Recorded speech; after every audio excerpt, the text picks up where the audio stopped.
Depression এখন ঘরে ঘরে, ডিপ্রেশন এখন জনে জনে, এখন প্রতিটা মানুষ কম বেশি ডিপ্রেশন।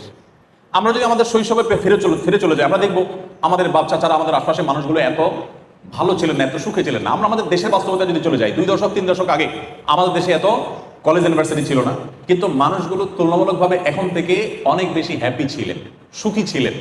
আত্মহত্যা এটা কালে ভদ্রে হতো, এখন যেরকম দেখা যাচ্ছে সকাল বিকাল এরকম হতো না।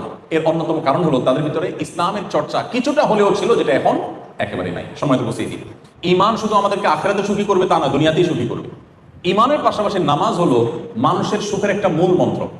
যারা সঠিকভাবে নামাজ পড়েন তারা বলতে পারবেন, যে কোনো ডিপ্রেশন, যে কোনো পেরেশানিতে, যে কোনো মুসিবতে, যে কোনো বিপদে মানুষের খুব আগ্রহের সাথে, খুশুর সাথে যথাযথভাবে 2 রাকাত নামাজ যদি কেউ পড়ে, তিনি অনেকটা হালকা হয়ে যাবেন, তিনি অনেকটা প্রশান্তি অনুভব করবেন। এটা যারা নিয়মিত নামাজ পড়েন, সুন্দর করে নামাজ পড়তে জানেন, তারা বলতে পারবেন।